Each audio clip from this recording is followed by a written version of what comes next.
Harry Potter और रहस्यमयी तहखाना अध्याय 13 बहुत गोपनीय डायरी। हरमाइनी हफ्तों अस्पताल में रही। जब स्कूल के बाकी बच्चे क्रिसमस की छुट्टियों के बाद वापस आए तो उसके बारे में गायब होने की बहुत सी अफवाहें फैली थी। जाहिर है सब सोच रहे थे कि उस पर हमला हुआ होगा। उसकी झलक देखने के लिए इतने सारे विद्यार्थी बहाने बनाकर अस्पताल में ताक झांक करने लगे कि मैडम पॉम्फ्री ने अपने पर्दे दोबारा निकालकर हरमाइनी के बिस्तर के चारों तरफ लगा दिए ताकि बाल भरे चेहरे में देखे जाने पर उसे कोई शर्म न आए। हैरी और रॉन उसे रोज शाम को मिलने जाते। नया सत्र शुरू हुआ तो वो उसे हर दिन का होमवर्क बताते। रॉन ने एक शाम किताबों की ढेर को हरमाइनी के बिस्तर के पास टेबल पर रखते हुए कहा, अगर मेरे चेहरे पर बाल उगाते तो मैं पढ़ाई की छुट्टी कर देता। मूर्खों जैसी बातें मत करो रॉन, मुझे सबकी बराबरी करना है। वो अब काफी खुश लग रही थी क्योंकि उसके चेहरे के सारे बाल गायब हो गए थे और उसकी आंखें धीरे धीरे भूरी होने लगी। मुझे नहीं लगता तुम्हें कोई नया सुराग मिला होगा, उसने फुसफुसाते हुए पूछा ताकि मैडम पॉम्फ्री उसकी बात न सुने। हैरी ने उदास होकर जवाब दिया, नहीं मिला। रॉन ने शायद 100वीं बार ये बात कही कि मुझे तो पूरा यकीन है कि मैलफॉय दोषी होगा। तभी हैरी को हरमाइनी के तकिए के नीचे सुनहरी चीज दिखाई दी। उसने पूछा, ये क्या है? कुछ नहीं, बस स्वस्थ होने की शुभकामना कार्ड है। हरमाइनी ने कार्ड छुपाने की कोशिश की परंतु रॉन ने फुर्ती दिखाई। कार्ड बाहर निकाला, जोर से पढ़ने लगा। मिस ग्रेंजर को जल्दी ठीक होने की शुभकामना के साथ तुम्हारा चिंतातुर शिक्षक प्रोफेसर गिल्डरॉय लॉकहार्ट, मर्लिन संस्था पास, 3rd क्लास, गुप्त शक्ति सुरक्षा समिति का सम्मानित सदस्य और चुड़ैल साप्ताहिक के सर्वप्रिय मुस्कान पुरस्कार का 5 बार विजेता। रॉन ने हरमाइनी को कहर ढाती नजरों से देखा। तुम इसे तकिए के नीचे रखकर सोती हो? परंतु हरमाइनी जवाब देने से बच गई क्योंकि उसी समय मैडम पॉम्फ्री उसकी शाम की दवा की खुराक लेकर वहां आ गई। जब वे अस्पताल के बाहर निकलकर गुरुद्वार टावर की सीढ़ियों की ओर बढ़े तो रॉन ने हैरी से पूछा, क्या लॉकहार्ट से ज्यादा झांसेबाज व्यक्ति देखा है? उसने उन्हें इतना होमवर्क दिया था कि हैरी सोचने लगा कि जब तक ये पूरा होगा वो 6th ईयर में पहुंच जाएगा। तभी उन्हें ऊपर की मंजिल से किसी के गुस्से में चिल्लाने की आवाज आई। हैरी बुदबुदाया, फिल्च चिल्ला रहा है। रॉन ने तनाव भरे स्वर में कहा, कहीं ऐसा तो नहीं कि फिर हमला हुआ हो? वो बिल्कुल चुपचाप खड़े रहे। उनके कान उसी तरफ थे जहां से फिल्च की आवाजें आ रही थी।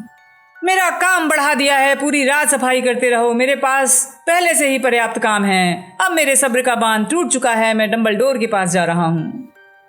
उन्होंने मोड़ पर झांक कर देखा। वो समझ गए फिल्च हमेशा की तरह आज भी अपनी पहरेदारी की जगह पर तैनात था। एक बार फिर वो उसी जगह पहुंच गए जहां मिसेस नॉरिस पर हमला हुआ था। लगभग आधे गलियारे में ढेर सा पानी फैला हुआ था। ऐसा लग रहा था जैसे मायूस मीना के बाथरूम के दरवाजे के नीचे से अब भी पानी निकल रहा। बाथरूम की दीवारों से मीना की चीखें आ रही थीं। क्या हुआ? रॉन ने पूछा। चलो चलकर देखते हैं, हैरी ने जवाब दिया। उन्होंने अपने दुशाले अपने टखनों के ऊपर तक उठाए और फैले हुए पानी में पैर रखते हुए उस दरवाजे पर पहुंचे जिस पे खराब है का बोर्ड लगा था। बोर्ड को नजरअंदाज करके वो अंदर घुस गए। मीना रो रही थी। ऐसा लग रहा था वो अपने पसंदीदा टॉयलेट में छुपी थी। ऐसा लग रहा था जैसे वो अपने पसंदीदा टॉयलेट में छुपी है। हैरी ने पूछा, क्या हुआ मीना? मीना ने दुखी अंदाज में कहा, कौन है? मुझ पर कुछ और फेंकने आए हो क्या? हैरी ने कहा, मैं तुम पर कुछ क्यों फेंकूंगा? मुझसे मत पूछो। मैं यहाँ चुपचाप बैठी अपना काम से काम रख रही थी परंतु किसी को लगा कि मुझ पर किताब फेंकने में उसे मजा आएगा।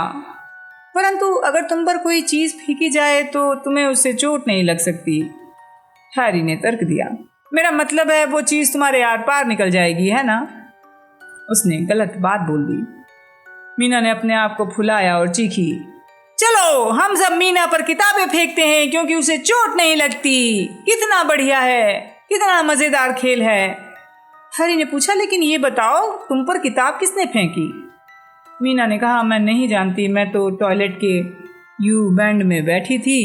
अपनी मौत के बारे में सोच रही थी कि किताब मेरे सिर पर लगी। अब भी वहीं पड़ी है, हालांकि पानी से भीग चुकी है।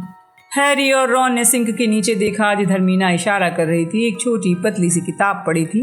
उस पर गंदा सा काला कवर था और बाथरूम की हर चीज की तरह वो गीली थी। हैरी ने अपना हाथ बढ़ाया उसे उठाने के लिए पर रॉन ने रोक दिया।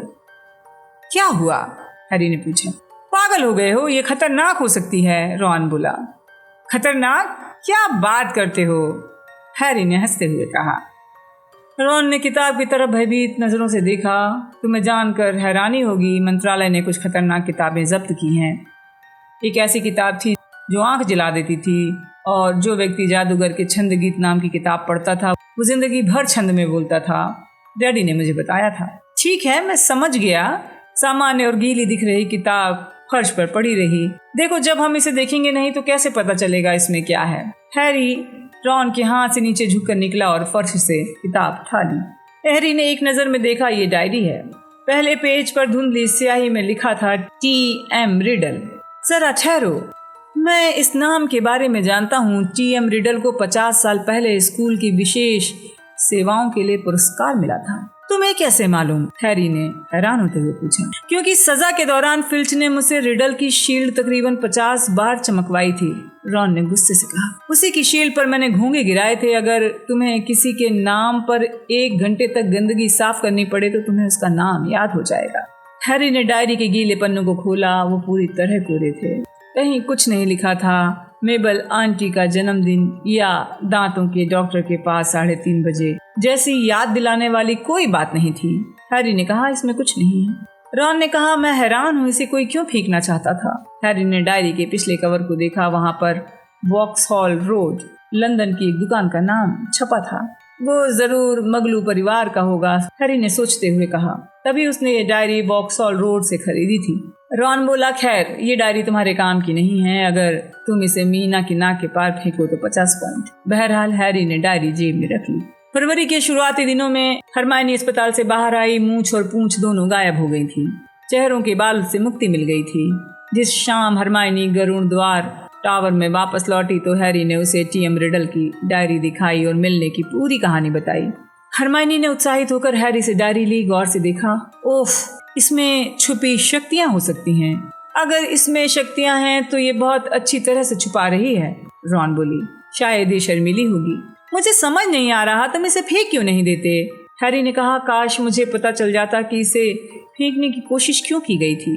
मुझे ये जानना भी बुरा नहीं लगता कि रिडल को हॉगवर्ट्स की किस विशेष सेवा के लिए पुरस्कार मिला था।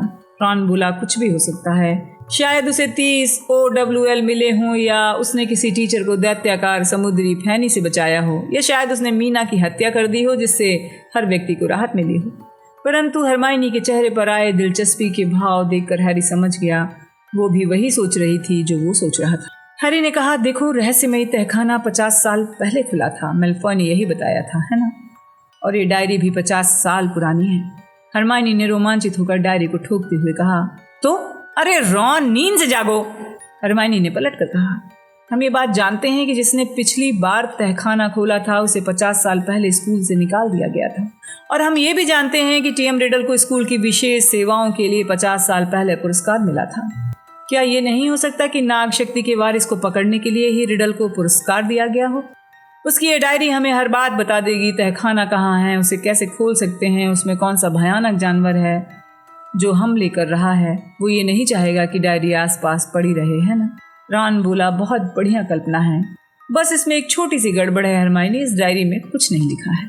परंतु हरमाइनी ने बैग से छड़ी निकाली, फुसफुसाते हुए कहा, हो सकता है कुछ अदृश्य स्याही से लिखा हो।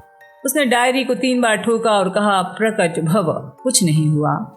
हरमाइनी ने बैग में दोबारा हाथ डाला। एक चीज बाहर निकाली जो मिटाने वाले चमकते लाल रबर की थी। ये छुपी हुई चीजों को प्रकट कर देती है। मुझे ये छू मंतर गले में मिला था। उसने 1 जनवरी पर कसकर रगड़ा, कुछ नहीं हुआ। रॉन बोला, मैं कितनी बार कह चुका हूँ उसमें कुछ नहीं है। रिडल को ये डायरी क्रिसमस के तोहफे में मिली होगी जिसमें उसने लिखने का कष्ट नहीं किया है। हैरी खुद को भी ये समझा नहीं पा रहा था कि उसने रिडल की डायरी फेंक क्यों नहीं दी। हालांकि वो जानता था कि डायरी कोरी है। वो अनजाने ही उठाकर इसके पन्ने पलटता रहा जैसे कोई कहानी हो जिसे पूरा करना चाहता हो। हैरी को विश्वास था उसने T.M. रिडल का नाम पहले कभी नहीं सुना था, पर न जाने क्यों लग रहा था जैसे रिडल उसके बचपन का मित्र हो जिसे वो भूल गया है। बहरहाल हैरी ने संकल्प कर लिया कि रिडल के बारे में ज्यादा जानकारी इकट्ठी करेगा। इसलिए अगले दिन क्लास के बीच खाली समय में रिडल को मिले। बहरहाल हैरी ने संकल्प कर लिया था कि वो रिडल के बारे में ज़्यादा से ज़्यादा जानकारी इकट्ठी करेगा। इसलिए अगले दिन क्लासों के बीच के खाली समय में वो रिडल को मिले विशेष पुरस्कार को देखने के लिए ट्रॉफी रूम की तरफ चल दिया। उसके साथ उत्सुक हरमाइनी और हताश रॉन भी थे। रॉन कहता जा रहा था कि उसने ट्रॉफी रूम को इतना देख लिया है कि वो ज़िंदगी भर उसका मुंह नहीं देखना चाहता। रिडल की चमकती सुनहरी शील्ड एक कोने वाली अलमारी में रखी थी। इसमें वो जानकारी नहीं थी कि रिडल को ये शील्ड क्यों दी गई थी। बहरहाल उन्हें रिडल का नाम जादूगरों की मेरिट लिस्ट के पुराने मेडल पर मिला और वो पूर्व हेड बॉयज़ की सूची में भी था। ऐसा लगता है वो पर्सी जैसा था, प्रीफेक्ट, हेड बॉय, हर विषय में अव्वल। रॉन ने अपनी नाक नफरत से सिकोड़ते हुए कहा, तुम तो ऐसे कह रहे हो जैसे कोई बुरी बात हो। हरमाइनी ने थोड़े आहत स्वर में कहा। हॉगवर्ट्स में सूरज धीरे धीरे चमकने लगा। महल के भीतर का माहौल अधिक आशा भरा हो गया। जस्टिन और लगभग सिर कटे निक के हमले के बाद लंबे समय तक किसी पर हमला नहीं हुआ। एक दोपहर हैरी ने सुना मैडम पॉम्फ्री फिल्च को नरमी भरे अंदाज में बता रही थी, जैसे ही मंत्र कवचों के वहाँ से दूर हो जाएंगे हम उन्हें दूसरे गमलों में गाड़ देंगे और उसके बाद जल्द ही काट कर उनका काढ़ा बना लेंगे और तुम्हें मिसेस नॉरिस वापस मिल जाएंगी। हैरी ने सोचा शायद नाग शक्ति के वारिस की हिम्मत जवाब दे गई है। रहस्यमयी तहखाना खोलना दिनों दिन अधिक खतरनाक होता जा रहा था क्योंकि स्कूल में सब सतर्क हो गए थे। शायद भयानक जानवर, चाहे वो जो भी हो, एक बार फिर 50 साल के लिए नींद में सो गया है। मेहनत कश हाउस का अर्नी मैकमिलन इस आशावादी विचार को मानने के लिए तैयार नहीं था। उसे अब भी विश्वास था कि हैरी ने युद्ध कला प्रशिक्षण के दौरान अपना भांडा खुद ही फोड़ लिया है। पीव्स भी माहौल को नहीं सुधार रहा था। वो भीड़ भरे गलियारों में अचानक टपक पड़ता, अरे पॉटर तुम तो हो गड़बड़ पॉटर गाने लगता। आजकल तो वो साथ साथ नाचने भी लगता। गिल्डरॉय लॉकहार्ट सोच रहे थे कि हमले उनकी वजह से रुके हैं। जब गरुड़ द्वार हाउस के विद्यार्थी एक दिन रूप परिवर्तन की क्लास में जाने के लिए लाइन बना रहे थे, तब हैरी ने सुना लॉकहार्ट प्रोफेसर मैगोनिकल से बातें करते हुए आ रहे थे। मिनर्वा, मुझे नहीं लगता कि अब कोई समस्या होगी। मैं सोचता हूँ कि इस बार तहखाना हमेशा के लिए बंद हो गया है। अपराधी को पता चल गया होगा कि अगर उसने हमले बंद नहीं किए तो मैं उसे जल्दी ही पकड़ लूँगा। इसलिए उसने मेरी सख्ती का सामना करने से पहले हमला बंद करने में भलाई समझी है। आप जानती हैं, स्कूल में सबका मनोबल बढ़ाने के लिए पिछले सत्र की यादों को भुलाने की ज़रूरत है। मैं इस समय कुछ और नहीं कहूँगा, पर मुझे लगता है मैं जानता हूँ कि ऐसा किस चीज़ से होगा। लॉकहार्ट का स्कूल मनोबल बढ़ाने वाला विचार 14 फरवरी को सुबह नाश्ते के समय सबके सामने आया। हैरी उस रात ठीक से नहीं सो पाया क्योंकि पिछली रात उनकी क्विडिच प्रैक्टिस देर तक चली थी। सुबह जब वो उतर कर नीचे बड़े हॉल में आया तो एक पल के लिए उसे लगा जैसे गलत दरवाजे में घुस गया है। चारों तरफ की दीवारें बड़े बड़े चटक गुलाबी फूलों से ढकी थीं। सबसे बुरी बात यह थी कि हल्की नीली छत से दिल के आकार के छोटे छोटे रंगीन कागज़ गिर रहे थे। हैरी गरुड़ द्वार टेबल के पास पहुंचा जहां रॉन बीमार सी शक्ल बनाकर बैठा था और हरमाइनी जबरन ही कर रही थी। क्या हो रहा है? हैरी ने बैठते हुए अपने नाश्ते पर गिरे रंगीन कागज़ों को हटाते हुए कहा। रॉन ने टीचर्स की टेबल की तरफ इशारा किया। वो इतना विचलित था कि उससे बोला नहीं जा रहा था। उनके दोनों तरफ बैठे टीचर्स के चेहरे भावहीन थे। जहां हैरी बैठा था वहां प्रोफेसर मैगोनिकल के गाल की मांसपेशी फड़कती दिख रही थी। स्नेप की सूरत से ऐसा लग रहा था जैसे किसी ने उन्हें अस्थिवर्धक काढ़े का एक बड़ा गिलास अभी अभी पिलाया हो। लॉकहार्ट चीखे, हैप्पी वैलेंटाइन डे, और मैं उन 46 लोगों का शुक्रिया अदा करना चाहूँगा जो मुझे अब तक वैलेंटाइन कार्ड भेज चुके हैं। हाँ, मैंने आप सबको ये छोटा सा आश्चर्यजनक तोहफा देने की गुस्ताखी की है और ये यहीं पर ख़त्म नहीं होता। लॉकहार्ट ने ताली बजाई। प्रवेश हॉल के दरवाजे पर 1 दर्जन बदमिजाज दिखने वाले बौने अंदर आए। लॉकहार्ट ने उन सबको सुनहरे पंख और वाद्य यंत्र दे रखे थे। तो मैं आपको बता दूं कि मैं आज तक जितने जादूगरों से मिला हूँ, प्रोफेसर फ्लिटविक मोहपाश के सम्मोहन मंत्र के बारे में उन सबसे ज़्यादा जानते हैं। ये बड़े छुपे रुस्तम हैं। प्रोफेसर फ्लिटविक ने शर्म के मारे अपना चेहरा हाथों में छुपा लिया। सच बताना हरमाइनी, लॉकहार्ट को कार्ड भेजने वाले 46 लोगों में तुम तो नहीं हो? रॉन ने पूछा जब वे अपने पहले पीरियड पे जाने के लिए बड़े हॉल से बाहर निकले। हरमाइनी अचानक अपने बैग में टाइम टेबल खोजने में रुचि लेने लगी। उसने जवाब नहीं दिया। पूरे दिन बौने उनकी क्लास में वैलेंटाइन कार्ड बांटने के लिए अंदर घुसते रहे। इस बात से टीचर्स खास खुश नहीं थे। देर दोपहर को जब गरुड़ द्वार के विद्यार्थी सम्मोहन की क्लास में जाने के लिए सीढ़ियां चढ़ रहे थे, तब उनमें से एक बौने ने हैरी को पकड़ लिया। ओए तुम! अरे हैरी पॉटर! एक मनहूस शक्ल वाला बौना चिल्लाया। इसके बाद उस बौने ने विद्यार्थियों को अपनी कोहनी से धक्का मारा ताकि वो जल्दी से हैरी के पास पहुंच जाए। ये सोचकर हैरी का दिमाग भन्ना गया कि उसे फर्स्ट ईयर के विद्यार्थियों के सामने वैलेंटाइन कार्ड दिया जा रहा था, जिसमें जिनी वीजली भी शामिल थी। हैरी ने बौने से बचकर निकलने की कोशिश की। बहरहाल बौने ने भीड़ में अपना रास्ता बनाने के लिए विद्यार्थियों के पैरों पर लात मारी और हैरी के 2 कदम आगे पहुंचने से पहले ही बौना वहां तक पहुंच गया। यहाँ नहीं, यहाँ नहीं, हैरी बचने की कोशिश करते हुए गुर्राया। चुपचाप खड़े रहो, बौना घुरघुराया। उसने हैरी के बैग को पकड़कर खींचा। मुझे जाने दो, हैरी ने कहा। कड़ाक की जोरदार आवाज के साथ उसका बैग फट गया। उसकी किताबें, छड़ी, चर्मपत्र, पंखदार कलम फर्श पर बिखर गए। यही नहीं, उसकी स्याही की बोतल फूट गई और सारे सामान पर स्याही फैल गई। हैरी तेजी से चारों तरफ लपका ताकि वो बौने के गाना शुरू करने के पहले अपना सारा सामान समेट सके। ये क्या हो रहा है? ड्रेको मैल्फॉय की धीमी आवाज़ आई। हैरी ने फटाफट हर चीज़ को फटे बैग में ठूंसा। इससे पहले कि मैल्फॉय उनका संगीतमय वैलेंटाइन संदेश सुन पाए, हैरी वहाँ से भाग जाना चाहता था। एक परिचित आवाज़ आई, ये भीड़ यहाँ पर क्यों जमा है? पर्सी वीजली आ पहुँचा था। हैरी ने अपना दिमागी संतुलन खो दिया था। भागने की कोशिश की, परंतु बौने ने घुटनों के पास से पकड़कर उसे धड़ाम से फर्श पर गिरा दिया और हैरी के टखनों पर बैठते हुए कहा, ये रहा तुम्हारा संगीतमय वैलेंटाइन संदेश। तुम्हारी आंखें मेढक जितनी हरी हैं, तुम्हारे बाल ब्लैक बोर्ड जितने काले हैं। मेरी इच्छा है कि देवता जैसे दिखने वाले तुम मेरे होते। तुम ही तो हो वो हीरो जिसने शैतानी जादूगर को हराया है। हैरी वहाँ से गायब होने के लिए ग्रिंगॉट में रखा अपना सारा सोना देने को तैयार हो गया होता। बाकी सब के साथ उसने भी साहसपूर्वक हंसने की कोशिश की और खड़ा हो गया। बौने के वजन से उसके पैर सुन्न हो गए थे। पर्सी वीजली ने भीड़ को तितर बितर करने की कोशिश की। कुछ लोग इतना ज्यादा हंस रहे थे कि उनकी आंखों में आंसू आ गए थे। यहाँ से जाओ, यहाँ से हट जाओ, 5 मिनट पहले घंटी बज चुकी है, अपनी अपनी क्लासों में जाओ। और तुम मैल्फॉय? हैरी ने मैल्फॉय को झुककर कुछ उठाते देखा। उसने बुरा सा मुंह बनाते हुए क्रैब और गोयल को वो चीज दिखाई।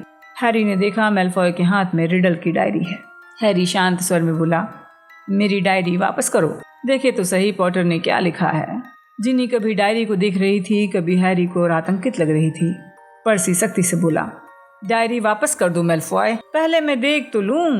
मैल्फॉय ने हैरी को चिढ़ाते हुए उसकी डायरी एक तरफ लहराई। हैरी अपना आपा खो चुका था। उसने अपनी छड़ी निकाली और चिल्लाया, निरस्त्र भव। और जिस तरह स्नैप के मंत्र से लॉकहार्ट की छड़ी छूट गई थी, उसी तरह मैल्फॉय के हाथ से डायरी छूटकर हवा में उछल गई। रॉन ने खुलकर मुस्कुराते हुए डायरी लपक ली। पर्सी जोर से बोला, हैरी, गलियारे में जादू करना मना है, मुझे इसकी रिपोर्ट करनी होगी। परंतु हैरी को परवाह नहीं थी। उसने मैल्फॉय को नीचे दिखा दिया था, इसके लिए वो गरुड़ द्वार के 5 पॉइंट किसी भी दिन गंवाने को तैयार था। मैल्फॉय बौखला गया। जब जिनी अपनी क्लास में जाने के लिए उसके पास से गुजरी तो मैल्फॉय पीछे से द्वेषपूर्ण आवाज में चिल्लाया, मुझे नहीं लगता कि पॉटर को तुम्हारा वैलेंटाइन खास पसंद आया है। जिनी ने अपना चेहरा हाथों से ढांक लिया और भागकर क्लास में चली गई। गुर्राते हुए रॉन ने अपनी छड़ी निकाली, परंतु हैरी ने उसे खींच लिया। वो नहीं चाहता था कि रॉन सम्मोहन की क्लास में घूंघे उगलता रहे। जब तक प्रोफेसर फ्लिटविक क्लास में नहीं पहुंचे, तब तक हैरी ने रिडल की डायरी पर खास ध्यान नहीं दिया। वहां पहुंचने पर उसने एक खास बात पर गौर किया। उसकी बाकी सब किताबें स्याही में नहा गई थी, परंतु डायरी उतनी ही साफ थी जितनी स्याही की बोतल फैलने से पहले थी। उस रात हैरी अपने कमरे में सबसे पहले बिस्तर पर गया। हैरी अपने बिस्तर पर बैठा और डायरी के कोरे पन्ने पलटने लगा। किसी भी पन्ने पर लाल स्याही का निशान तक नहीं था। उसने अपने बिस्तर के पास वाले कैबिनेट से एक नई बोतल निकाली, उसमें अपनी कलम डुबाई, डायरी के पहले पन्ने पर स्याही की बूंद टपका दी।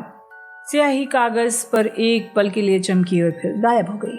हैरी ने रोमांचित होकर कलम दोबारा स्याही में डुबाई और लिखा, मेरा नाम हैरी पॉटर है। वो पन्ने कुछ पल उभरे रहे, फिर बिना निशान छोड़े गायब हो गए। पेज पर ऐसे शब्द उभर आए जिसे हैरी ने कभी नहीं लिखा था। हेलो हैरी पॉटर, मेरा नाम टॉम रिडल है, तुम्हें मेरी डायरी कैसे मिली? ये शब्द गायब हो गए, परंतु हैरी ने दोबारा लिखना शुरू किया। किसी ने इसे टॉयलेट में फेंकने और बहाने की कोशिश की थी। ओह, ये बहुत अच्छा रहा कि मैंने अपनी यादें स्याही से ज़्यादा स्थायी तरीके से सुरक्षित रखी हैं, परंतु मैं जानता था कि ऐसे लोग होंगे जो ये नहीं चाहेंगे कि इसे पढ़ा जाए। तुम्हारा क्या मतलब है? मेरा मतलब है इस डायरी में भयानक घटनाओं की यादें सुरक्षित हैं। ऐसी घटनाएं जिन पर अब पर्दा डाल गया है, ऐसी घटनाएं जो हॉगवर्ट्स जादू और तंत्र के विद्यालय में हुई थी। मैं यहीं पर हूँ, हैरी ने लिखा। मैं हॉगवर्ट्स में पढ़ता हूँ। इस समय भयानक घटनाएं घट रही हैं। क्या तुम रहस्यमयी तहखाने के बारे में कुछ जानते हो?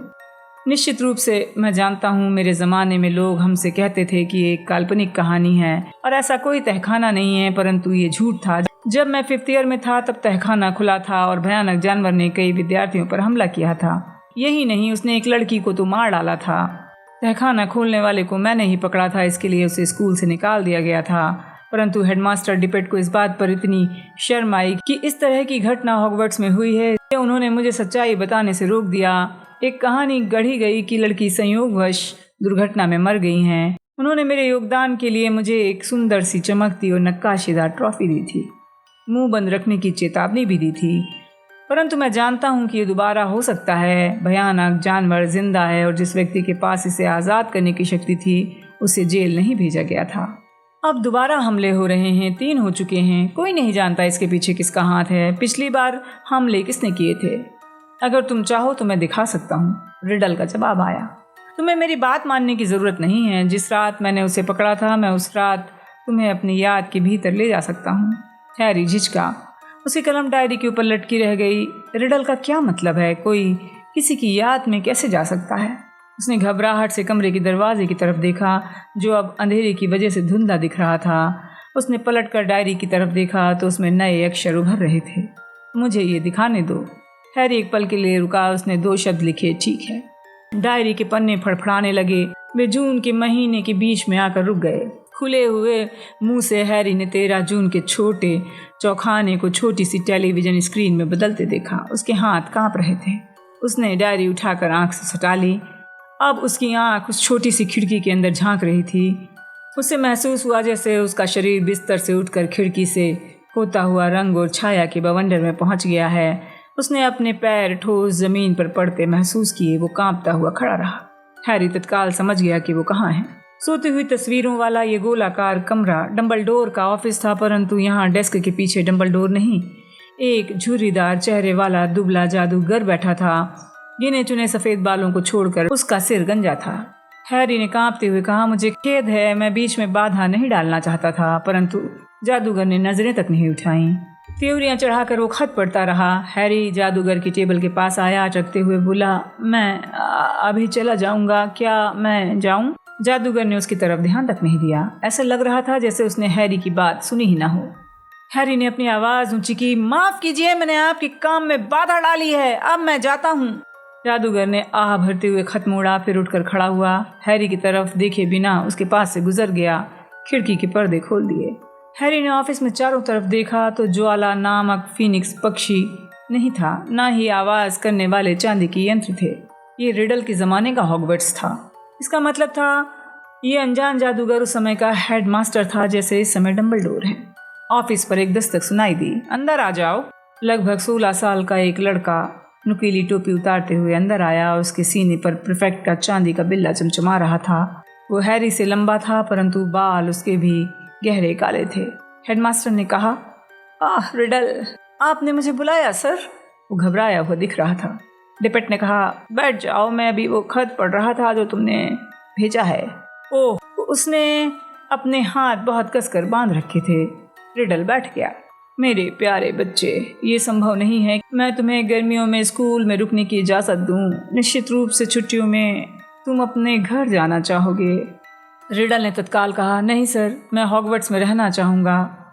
मुझे लगता है तुम छुट्टियों के दौरान किसी मगलू अनाथालय में रहते हो। हाँ सर, रिडल बोला। उसका चेहरा हल्का लाल हो गया। तुम्हारे माता पिता मगलू थे? रिडल ने कहा, मेरे पिता मगलू थे और माँ जादूगरनी। क्या तुम्हारे माता पिता दोनों ही? सर, मेरी माँ तो मेरे जन्म के कुछ समय बाद ही मर गई थी। अनाथालय वालों ने मुझे बताया कि वो सिर्फ मेरा नाम रखने तक जिंदा रहीं। मेरे पिता के नाम पर टॉम और मेरे दादा के नाम पर मॉर्वोलो। डिपेट ने सहानुभूतिपूर्ण अपनी जीभ कुटकुटाई। फिर बोले, मैं तुम्हारे लिए खास इंतज़ाम कर सकता था, परंतु वर्तमान परिस्थितियों में। सर, आपका मतलब है इन हमलों की वजह से आप ऐसा नहीं कर पाएंगे? रिडल ने कहा और हैरी का दिल उछल पड़ा। वो थोड़ा करीब खिसक गया ताकि एक भी शब्द उसे चकमा न दे। हेडमास्टर बोले, बिल्कुल ठीक कहा प्यारे बच्चे, तुम समझते हो कि ऐसे माहौल में तुम्हें छुट्टियों में महल में रहने की इजाज़त देना मूर्खतापूर्ण होगा, खासकर हाल में हुई दुर्घटना के बाद जिसमें उस बेचारी बच्ची की मौत हो गई। मंत्रालय स्कूल बंद करने के बारे में सोच रहा है। हमें अंदाज़ा नहीं है इस अप्रिय घटना के लिए कौन जिम्मेदार है।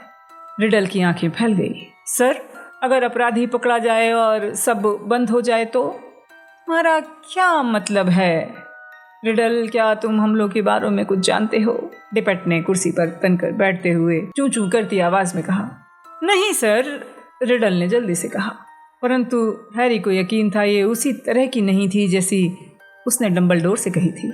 डिपेट थोड़े निराश होते हुए दोबारा बैठ गए। तुम जा सकते हो टॉम।